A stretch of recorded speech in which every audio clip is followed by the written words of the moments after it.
आज आपण या ठिकाणी भगवंताचं परित्राण पाठ घेतलेलं आहे. त्याचं निमित्त आपण सुख शांती समाधान पकडूया. कारण प्रत्येक मनुष्याला सुख पाहिजे, शांती पाहिजे, समाधान पाहिजे, घरामध्ये आनंद पाहिजे, सर्व चांगलं पाहिजे. आहे ना? असंच आहे ना? सगळं चांगलं पाहिजे ना घरात. सुख पाहिजे, शांती पाहिजे, समाधान पाहिजे, सगळं चांगलं पाहिजे. लेकरानं नाव घेतलं पाहिजे, लेकरानं काळजी घेतली पाहिजे, सूनबाईनं काळजी घेतली पाहिजे, आहे का नाही? चांगलं खाऊ घातलं पाहिजे. अशा प्रकारचं यासाठी आपण सगळं हे परित्राण पाठ घेत आहोत. तर प्रत्येकाला मुलं आहेत, मुली आहेत, सासू आहे, सासरे आहे, आई आहे, बाबा आहे, मामा आहे, मामी आहे, काका आहे, काकू आहे, सर्व नातेवाईक आहे, शेजारी आहे, सर्वजण आहेत. आता जीवनामध्ये माणसाला सुख शांती समाधान पाहिजे. तर काय पाहिजे? तर चांगले मुलं पाहिजे, मुलांमध्ये धम्माचं वातावरण पाहिजे, चांगल्या सुना पाहिजे, सुनांमध्ये धम्माचं वातावरण पाहिजे, चांगले शेजारी पाहिजे, शेजाऱ्यांमध्ये धम्माचं वातावरण पाहिजे. अशा प्रकारचं जर सगळं चांगलं असेल तर माणसाचं जीवन हे कंठित होते. त्याच्या अगोदर सर्वात महत्त्वाचं आता समजून घ्या काहीच चांगलं नाही आहे. तर मग काय पाहिजे? आपण स्वतः आहोत, आपल्या शरीरामध्ये धम्माचा वास पाहिजे. म्हणजे धम्म आपल्या शरीरामध्येच राहायला पाहिजे धम्म, तरच मग तुम्ही आनंदित राहू शकता. नाही तर आपण काय पाहतो? बाहेर पाहिलं आपण सुख, बापा हे असं काहून नाही, बापा हे थुकते कोण मला पाहून, बापा हे असं काय मला बोलते, बापा हे मला पाहून हे कोण तोंड केलं हिनं. जर आपण बाह्य दृष्टी करून जर सगळ्याला आनंदात करायचा प्रयत्न केला तर तुम्ही कधीच आनंदात राहू शकत नाही. मग तुम्हाला कधीच चांगलं भेटणार नाही. काही ना काही प्रॉब्लेम आहे. आता मी गाडी चालवतो ना, माझ्या पुढे पोरगा पचकन थुकू राहिला, 3 वेळा मी गाडी चालवतो त्या मागतो पचकन थुकी, असा फुरका उडे अंगावर. आता त्याला काय बोलू मी? बोललं का भांडणं. आता त्याच्याकडे पाहून जर मी आनंदी झालो होतो दुःखीच होणार आहोत, आनंद होऊ शकत नाही. म्हणून स्वतःमुळेच पाहिलं मी काय केलं, गाडी स्लो केली, त्याला पुढं जाऊ दिलं, जाय बा. मग खुशी आली मला. मग तो थुकून मग पुढं थुकू राहिला, तो पुढं थुकू राहिला. म्हणून मी म्हणतो का खर्रा नाही खाल्ला पाहिजे. ते खर्राचे पैसे मला दान द्या, मी त्याच्या पुस्तकं बनवून वाटून देईन अजून. तर आपण जर बाह्य दृष्टीकोन बघितलं, बाहेर जर बघितलं का बाहेर मला आनंद मिळाला पाहिजे, तर कधीच तुम्हाला बाहेर आनंद भेटू शकत नाही. तुम्हाला आंतरिक बाबीमध्ये आनंद मिळतो. त्यामध्ये भगवंतांनी सांगितलेला मार्ग आहे पंचशील, अष्टशील, उपोषण व्रत, 4 आर्य सत्य. याला वारंवार समजून घेणारे सतत प्रयत्नशील राहणे, तरच तुम्ही आनंदित होऊ शकता.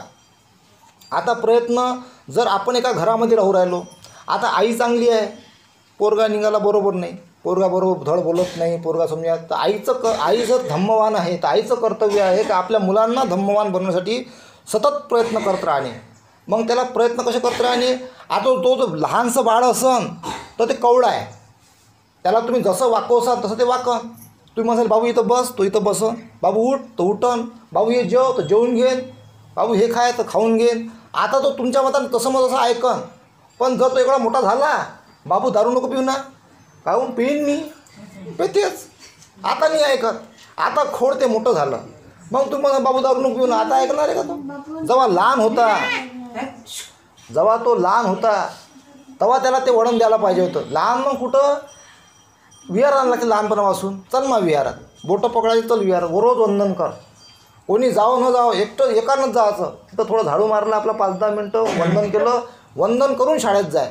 हे जर सवय लावली असती लहानपणापासून तर मग तो दारूही पिला नसता, खर्रही खाल्ला नसता, पुढेही खाल्ला ना, तो मायापुढं पचपत थुकला असता. आज जो मायापुढं पचपत थुकला तो कोणाचं तरी लेकरू असंच ना, ते आहे का नाही? आता ते गेलं वाय नाही ना, तसं काही आहे नाही. ते याच्या अगोदर थुकलेला आहे ना. मग याच्या अगोदर एक जण पान खाऊन थुकला, चिवरात असताना पचकन थुकला पान खाऊन. नाही तर एवढं असं पाहिलं. अरे हो ना बापा.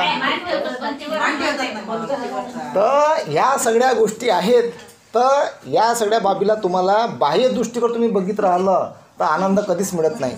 म्हणून आपण आतापणापासूनच आंतरदृष्टीकडे बघून आता आपल्याला जे आपली पिढी आहे, एखाद्या घरामध्ये सासू चांगली राहते तर सून राहते गरम, कडक राहते सून एकदम, बरोबर हे नाही करत. तर सासूबाईचं काम आहे त्याला सुनीला मुलीसारखं वागवणं. तर मग तिला मग असं बोलायचं, बेटा बाई जेवण घेऊन ये, प्रेमानं बोलायचं.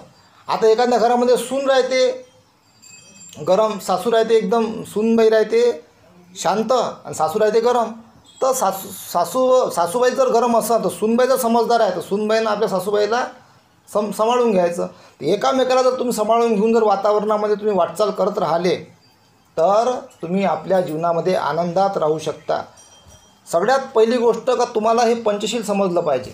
आता आपण पंचशीलला काय पाहतो, फक्त हिंसा करायची नाही, चोरी करायचं नाही, व्यभिचार करायचं नाही, खोटं बोलायचं नाही आणि कुठल्याही प्रकारचं व्यसन करायचं नाही, हे तुम्ही इथपर्यंतच पाहता.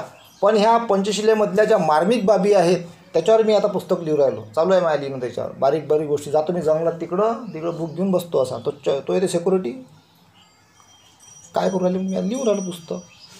त्याला म्हणतं मग ते सांगितलं असं समजावून, आता ते मला अडवत नाही, आता लिहा म्हणजे तुमच्या मतानं. तर त्याच्यावर पुस्तक लिहिणं चालू आहे. त्यानंतर तुम्हाला पंचशील समजल्यानंतर तुम्हाला अष्टशील समजून घ्यावं लागते. त्या दिवसाला तुम्हाला अष्टशील ग्रहण करून, भगवंताला याचना करून, तुम्हाला अष्टशील ग्रहण करून त्या दिवशी पती पत्नीला ज्यांना अष्टशील पकडलेलं आहे त्यांनी त्या दिवशी त्या अष्टशिलाचं पालन करावं लागते. त्यानंतर तुम्हाला त्याच्यावर उपोषित व्रत पकडावं लागते. पौर्णिमा, अमावस्याच्या दिवशी, अमावस्याच्या 1 दिवसा अगोदर आणि 2 अष्टमी, हे तुम्हाला 4 दिवस पकडावे लागतात. त्या दिवशी तुम्हाला अष्टशील ग्रहण करावं लागते भगवंताला याचना करून. त्यानंतर तुम्हाला 4 आर्य सत्य समजून घ्यावं लागते.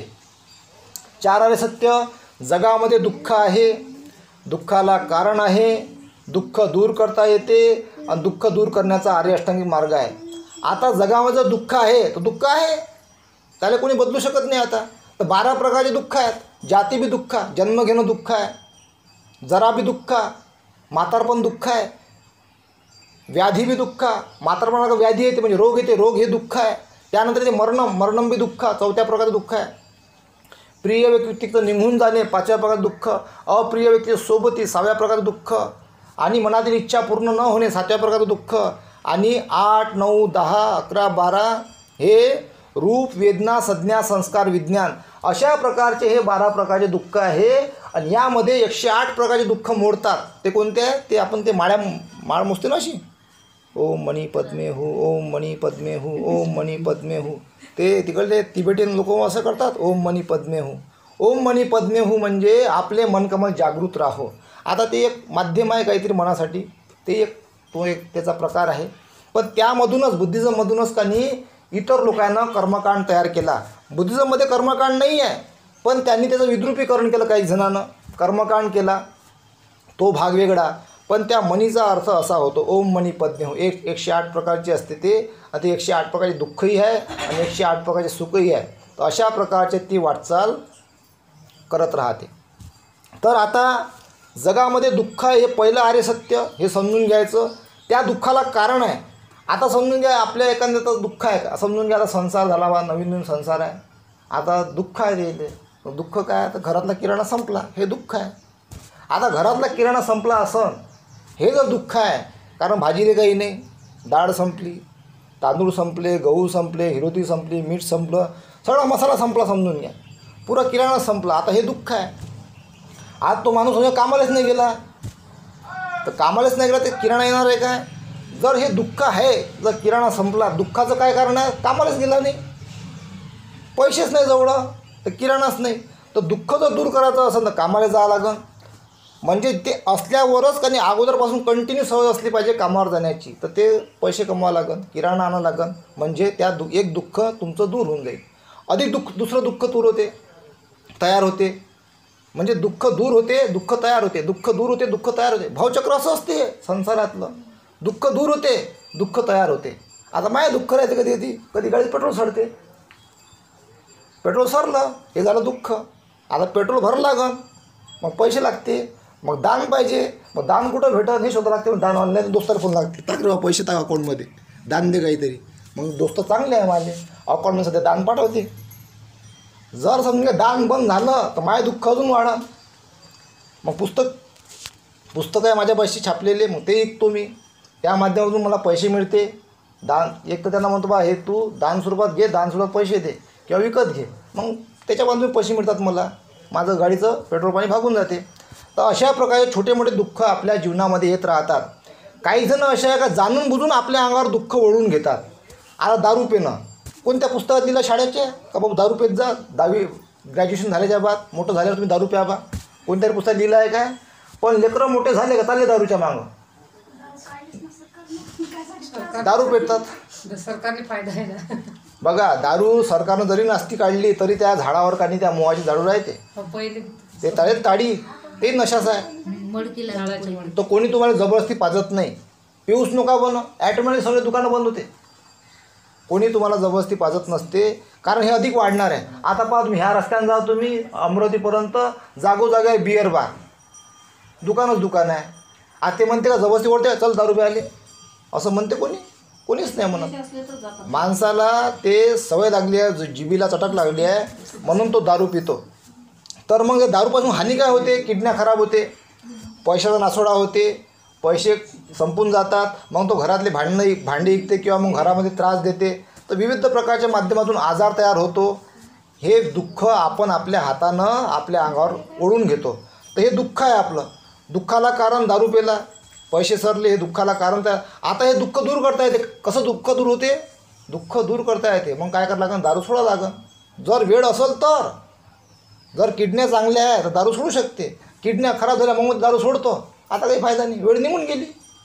मग जित्याची खोड मेल्याशिवाय जात नाही. मग त्याला मराच लागेल शेवटी, मग ते पूर्ण नष्ट होते. मग त्याच्यापासून दुसऱ्यानं सबक शिकावं का बा अशा केल्यानं असं नुकसान होते. म्हणून दुःखाला कारण आहे, दुःख दूर करता येते. ते दुःख होण्याच्या अगोदर मग दूर करा. आणि दुःख दूर करण्याचा आर्य अष्टांगी मार्ग, हे 4 आर्य सत्य प्रत्येक क्षेत्रामध्ये काम करते. प्रत्येक क्षेत्रामध्ये कोणत्याही डिपार्टमेंट तुम्ही काम करत असाल, नोकरीवर असाल, मजुरी करत असाल, कुठल्याही क्षेत्रामध्ये तुम्ही काम करत असाल, तर प्रत्येक ठिकाणी हे 4 आर्य सत्य काम करते. जगात दुःख आहे, दुःखाला कारण आहे, दुःख दूर करता येते, आणि दुःख दूर करण्याचा आर्य अष्टांगी मार्ग आहे. असं आहे. एका जणानं मला सांगितलं होतं, बा मी म्हणे इथं साफसफाई करतो म्हणे, ह्या मंदिरा इथंच पसपत थुकत राहते म्हणे. काय करू म्हणे? झालं मी भांडू काय? भांडू नका. तो म्हटलं जेव्हा थुकन त्यासोबतच पुसून घ्यायचं. पोचा आणायचा म्हटलं तेव्हा पुसून घ्यायचं. मग काय होईल म्हणे? मी म्हटलं महिनाभर असंच करा, पहा काय होते. तसंच केलं. आता थुकत नाही म्हणे. पहा पण भांडले का तुम्ही? नाही म्हणे, विदाऊट भांडल्या काम झालं. असंच काही अडचणी असतात तर आपण तिथं चांगलं करायचं, थुकलं पुसून टाकायचं. तर असं चांगलं जर केलं तर ॲटोमॅटिक सगळं चांगलं होते. कोणी जर तुम्हाला शिव्या दिल्या तर तुम्ही काय करता? लगेच रिॲक्ट करता.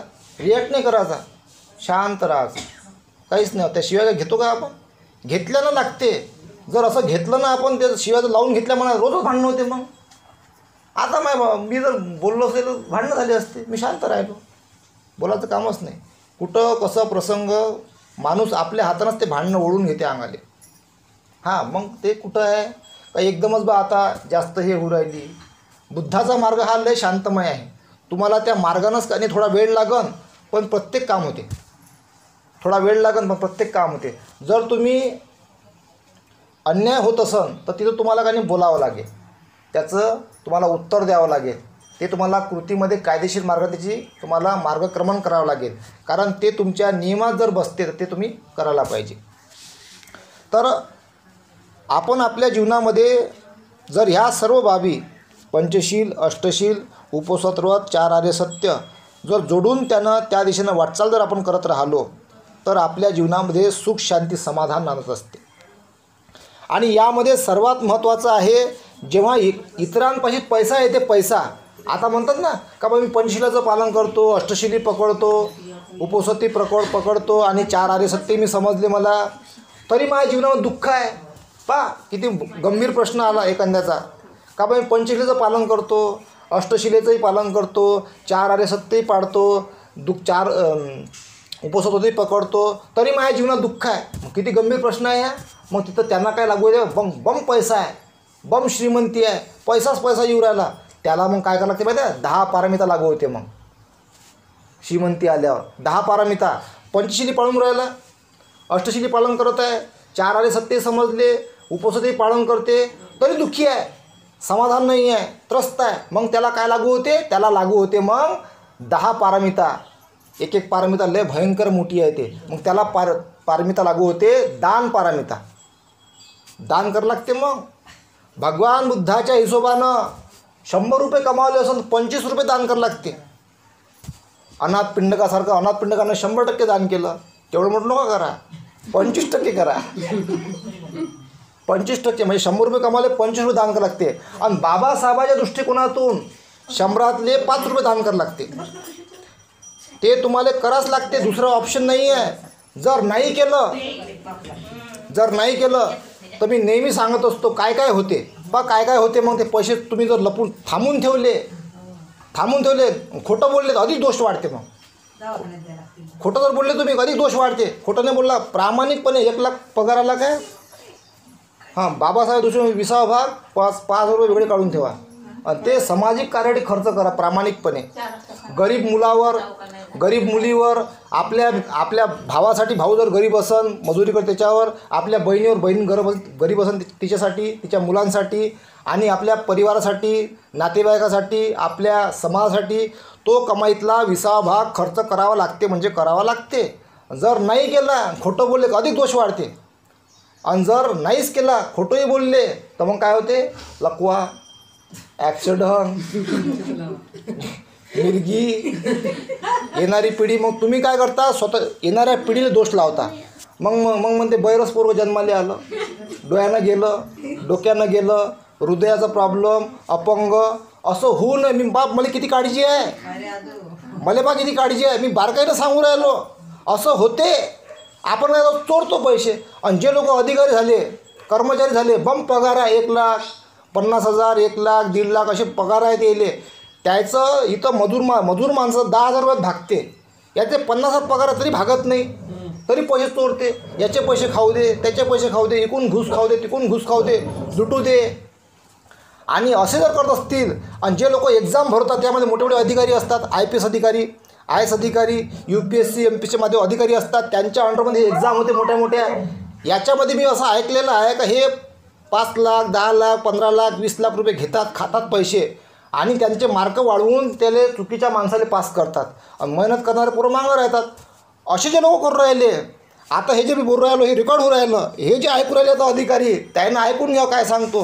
त्याला हार्ट अटॅक येते, लकवा मारते, ॲक्सिडेंट होते. त्याची येणारी पिढी जन्माला अपंगत्व जन्माला येते किंवा जन्माला येत नाही, आली तर बुद्धीनं भ्रष्ट जन्माला येते, बुद्धीनं कमजोर किंवा शरीरानं कमजोर, किंवा जन्माला येऊन मोठी जरी झाली तर ते दुर्घटनेमध्ये मरण पावते, किंवा त्यांना अशी हानी होते का ते बेवडे बनतात, गंजट्टी बनतात आणि ते तुमची काळजी घेत नाही. अशा प्रकारचं कर्म लगेच किंवा कालांतराने फिरून ते तुमच्यापर्यंत येते. हा वैज्ञानिक पुरावा माझ्यापाशी आहे. याच्यावरसुद्धा मी पुस्तक लिहू राहिलो, हळूहळू त्याचा पुरावा देईन मी. लय उदाहरणं आहे माझ्यापाशी असे. तर हे तुम्ही ऐकून घ्या. आता जे अधिकारी ऐकू राहिले, पहा रे बा, सांगू राहिलो आता, तुम्ही चांगल्या मार्गानं पैसे कमवा. जे तुमच्या जवळ जे लोक येतात, गरीब लोक काम करायले, त्याचे कुठल्याही प्रकारचं घूस न घेता प्रामाणिकपणे त्याचं काम करा. त्याचं काम करून द्या, तुम्हाला अधिक पुण्य लाभन. जेवढे तुम्ही प्रामाणिक बनसाल, जेवढे इमानदार बनसाल, तेवढं कुशलकर्म तुम्हाला मिळते. तुमच्या घरामध्ये सुख, शांती, समाधान नांदते. जे मंत्री असतात, आमदार, खासदार, यांनीसुद्धा रस्ते, पुलं इमानदारीनं बनवा. त्याच्यामध्ये सुद्धा भ्रष्टाचार नाही केला पाहिजे. चांगले त्यानं रस्ते बनवले पाहिजे इमानदारीनं, तर तुम्हाला त्याचं कुशलकर्म लाभते. आणि त्यांना त्या माध्यमातून तुमच्या जीवनामध्ये सुद्धा सुख, शांती, समाधान नांदत असते. हे सगळं चक्र आहे, भावचक्र निसर्गाचं. जेवढी हानी मनुष्य मात्र त्या पैसा कमवण्याच्या नांदाखाली या निसर्गाची हानी करतो, मग निसर्ग आपला बदला घेते. मग कुठं समुद्राची लाट येते, सायक्लोन म्हणते त्याला, समुद्राची भयंकर लाट येते. मग हजारो लाखो लोक मरतात, आहे का नाही. मग कुठं बॉम्बस्फोट होते, कुठं मग 2 देश एकामेकाशी युद्ध करतात. हे सगळं कर्माच्या बलानुसार हे सगळं घडत असते. आणि यापासून मनुष्य मात्रांची हानी होते, दंगे होतात, भांडणं होतात. का होतात असे? अकुशल कर्म वाढलं तर दंगे होते, अकुशल कर्म वाढलं का दुःख येते जीवनामध्ये, अकुशल कर्म वाढलं का बाढ येते, अकुशल कर्म वाढलं का भूकंप येते, बिजली कडकते, बिजली पडते. ह्यापासून मनुष्य मात्रांची हानी होते ह्या अकुशल कर्मामुळं. हे जर होऊ नये तर जास्तीत जास्त मनुष्य मात्रांचा जन्म हा फार चांगला जन्म आहे, फार दुर्मिळ जन्म आहे. आणि मनुष्य मात्राचा जन्म मिळाल्यामुळे मनुष्य प्राणी या पृथ्वीवरचा सर्वात बुद्धिमान प्राणी आहे. त्यांनी जास्तीत जास्त आपल्या जीवनामध्ये कुशल कर्म केलं पाहिजे, कुशल कर्म कमवलं पाहिजे आणि कुशल कर्म कमवून ते आपण स्वतःही त्याचा आस्वाद घेतला पाहिजे आणि इतरांनाही ते कुशल कर्म करण्यासाठी आपण प्रेरित केलं पाहिजे. आणि चांगल्या लोकांची संख्या वाढवली पाहिजे, आपण कुशल लोकांची संख्या वाढवली पाहिजे. एकामेकांशी आपण परिवारासारखं नांदलं पाहिजे, आपण एकामेकांशी परिवारासारखं जीवन कंठित केलं पाहिजे आणि आपलं जीवन कंठित करून आपण तो प्रवास सुखाने जीवनाच्या शेवटच्या क्षणापर्यंत नेला पाहिजे. तर आपण सर्व या धम्माच्या दिशेने वाटचाल करून आपला जीवन प्रवास सुखाचा कराल, शांती समाधानाचा कराल अशी मी आशा बाळगतो आणि इथेच थांबतो. साधू साधू म्हणू लागते ना.